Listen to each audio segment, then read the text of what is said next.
이번 시간에는 자녀의 잠재력은 부모에 개발된다는 제목으로 말씀을 전합니다. 우리 자녀들이 하나님의 영광의 도구가 되기 위하여 부모님들은 하나님께서 자녀에게 준 재능을 찾아 발전시키도록 해야 됩니다. 엘리코 카우서는 나폴리의 한 가정의 가난한 집에서 7남매의 세 번째로 태어났습니다. 그는 집안은 넉넉하지 못해가지고 그의 어린 시절은 음악과는 무관한 가정 환경이었습니다. 그러나 이처럼 열악한 환경에도 불구하고 카우서는 음악에 대한 관심과 애정을 가지고 있었습니다.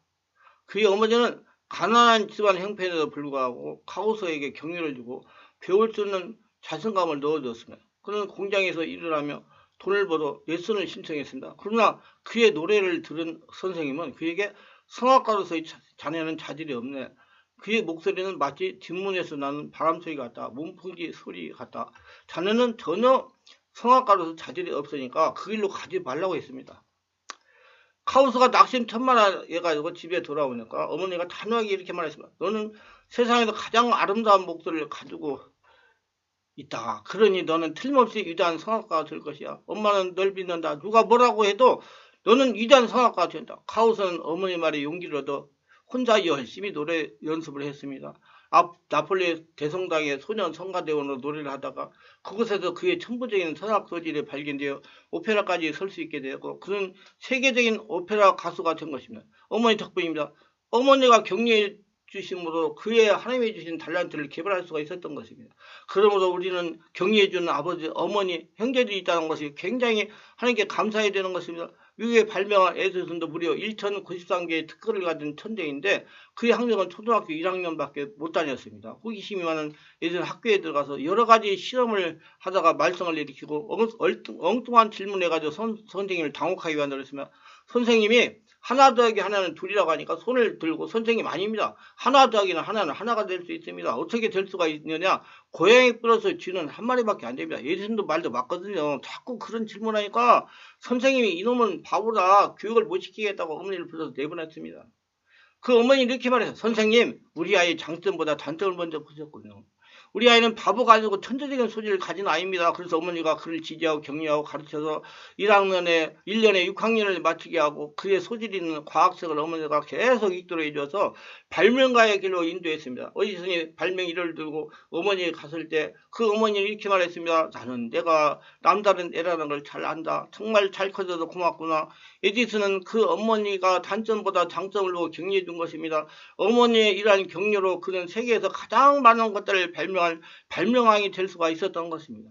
우리 자녀들은 부모님의 격려로 받고 필사적인 노력을 해야 되는 것이죠. 내게 능력주 안에서 모든 걸 내가 할 수 있느냐. 믿습니까?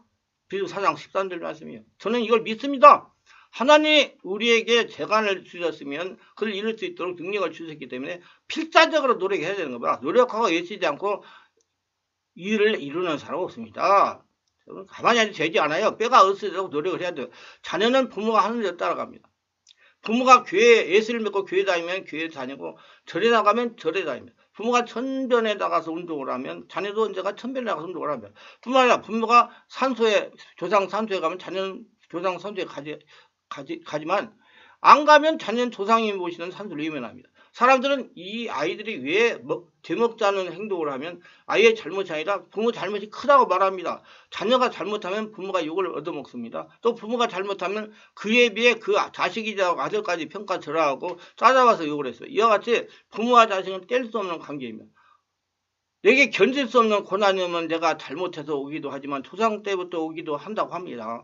조상들이 잘못이 그의 후손들에게 큰 영향을 미칩니다. 길게는 3, 4세까지 갑니다. 어렸을 농촌에 살았는데 부모가 행동거리가 잘못되면 동네에서 쫓겨나고 고향에서 떠나야만 했습니다. 자녀가 잘못하면 어른들은 에이 자네 자식 잘 가르쳐야 되겠네 인사성이 없어라고 핀잔했는데 다른 것을 몰라도 인사하지 않으면 부모가 묵묵고 그랬습니다. 어쨌든 부모 자식은 평판이 함께 가는 만큼 자식과 부모의 처신이 중요한 부모 자원은 자녀의 자존감과 자신감을 형성하는 데 중요한 역할을 합니다. 부모가 자녀의 능력과 선택에 대해 믿음을 표현하면 자녀에게 자신감이 심어져. 이를 통해 아이들은 결단력과 탄력성을 가지고 자신의 열정과 관심을 추구할 수 있으며 자녀의 선택에 대한 부모의 지지를 얻으려면 부모가 자녀의 열정과 관심의 가치와 중요성을 이해하는 것이 필수적입니다. 다양한 진로와 개인적인 열망에 대해 스스로 교육함으로써 부모는 자신의 선택과 자녀의 잠재력에 대해 더 깊이 감사할 수 있습니다. 이러한 이해는 열린 커뮤니케이션과 지원 환경을 위해 길을 열어줄 수 있으며 부모가 자녀의 선택을 지지하면 열린 의사소통이 촉진되고 부모 자녀 관계가 강화됩니다. 신뢰와 수용의 환경을 조성함으로써 아이들은 편안하게 자신의 열망을 공유하고 부모의 지도를 구합니다. 먼저 자신의 재능은 자신이 발견하게 하라는 거. 아이들에게 너 이 다음에 뭐가 되고 싶니? 라고 물으면 대부분 다음과 같이 대답을 저희 아빠 엄마가 판사 되래요, 사장님 되래요, 의사 되래요. 근데 너는 무엇이 되기를 원하느냐? 그리고 되물으면 모르겠어요. 난 응답이다. 말문을 닫게 합니다. 저는 무엇이 될지 생각해 본 적도 없고 그저 엄마가 아빠가 무엇이 되라고 하여 그것이 되어야 될 줄 알고 있는 것입니다. 그런데 아이들은 얼마 가지 못해서 자신이 판사나 의사, 사장님 되는 것이 어렵다는 걸 알게 됩니다. 그때부터 문제가 발생합니다. 자녀들이 조금 눈치가 생기고 철이 드는 사춘기 무렵에 문제가 발생하기 시작을 합니다. 자신들이 처지를 알게 된 아이들은 마땅히 무엇이 되어야 할지 몰라 방황하고 자녀들은 의사나 판사로 만들고 싶었던 부모님들이 그런 자녀들을 용납하지 않는 경우가 있습니다. 매년 11월 중순에 수능이 끝난 다음에 학생들과 부모님이 마음이 바쁩니다.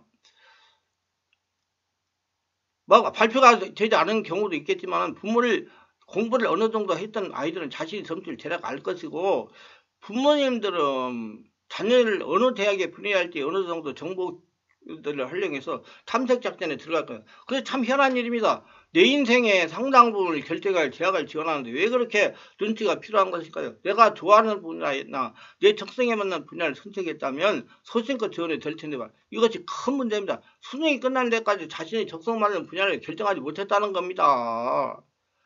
제가 고등학교에서 우등하는 학생들을 관찰해 보니까 모두 다 특색이 있었습니다. 모두 중학교 다닐 때 자신이 무엇이 되겠다는 꿈이 있었다는 겁니다.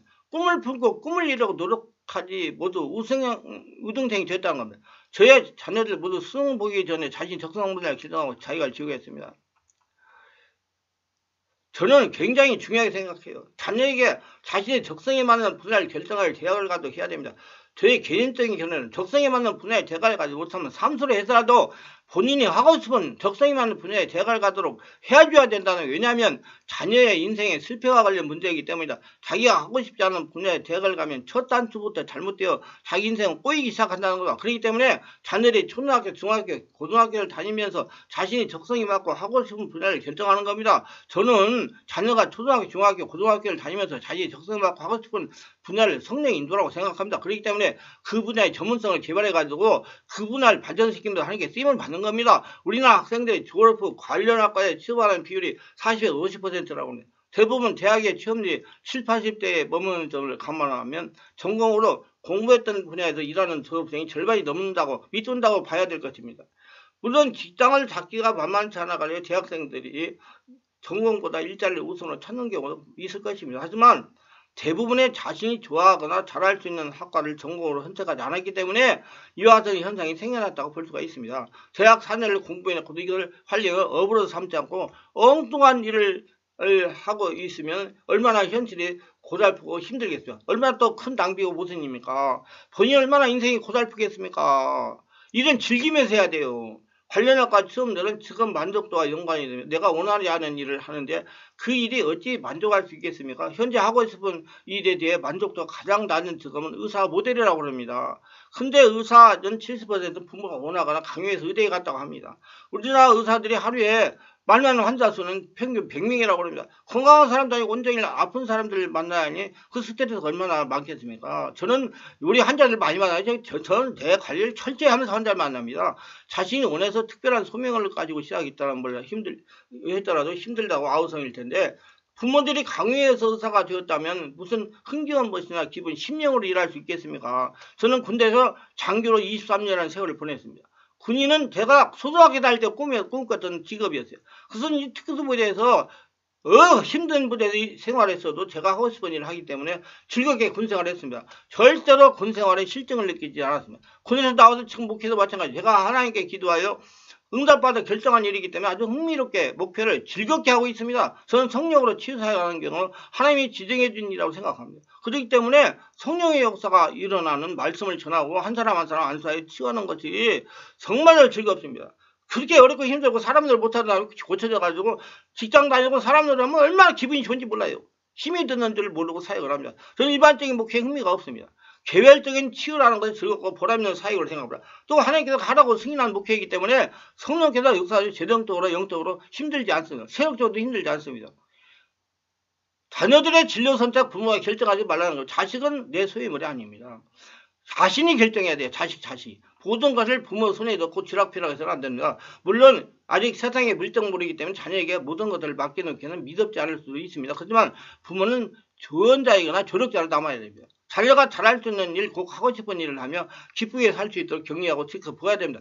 다소 부족하고 서툴러서라도 말이에요. 그래야 자녀가 성령 인도를 받고 세상에 신명나게 살아갈 수 있어요. 저는 부모가 자녀의 진료 선택을 하여 대학원에 나와서도 무의 도식하는 자녀를 많이 봤어. 부모가 원해서 선택했는데 적성이 맞지 않아가지고 직장을 가도 얼마 있지 못 나오기 일쑤입니다. 3명이 모두 남자인데 나이가 43살이에요. 자녀 인생을 완전하게 망친 거죠. 우리 부모님들이 자녀들에게 적성에 맞는 분야에 열정을 투자하면서 인생을 살아가게 해야 됩니다. 본인이 결정해야 돼요.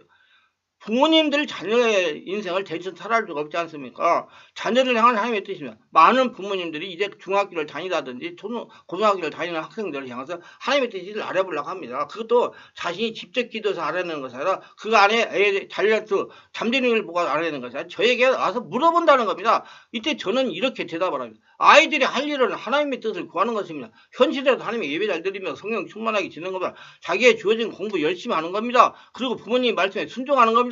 열심히 지나가면 자신에게 유난히 잘하는 거 하고 싶은 것이 있습니다. 꿈이 그 자신의 가서 성동을 강하게 일어나는 분야가 있습니다. 그것이 자녀가 앞으로 인생을 살아가면서 해야 될 하나님의 뜻입니다. 이건 요셉을 보면 알 수 있어요. 요셉은 꿈으로 하나님의 뜻을 알려줬습니다. 결국 꿈으로 인해서 애굽의 국무총리가 되었습니다. 다윗은 양을 잘 돌보고 약기를 잘 다루며 물맷돌을 잘 던지는 거죠. 부모님 말에 순종을 잘하는 거. 결국 그것을 통해 이스라엘 임금까지 했답니다.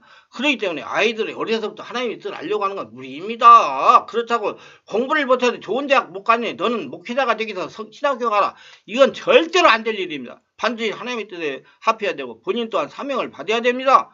그래야 인생을 방황하지 않습니다. 저는 이렇게 말, 지금 목사가 되었어도 목회 길이 열리지 않는다면 다시 기도해가지고 다시 제일 잘할 수 있는 일을 하라는 겁니다.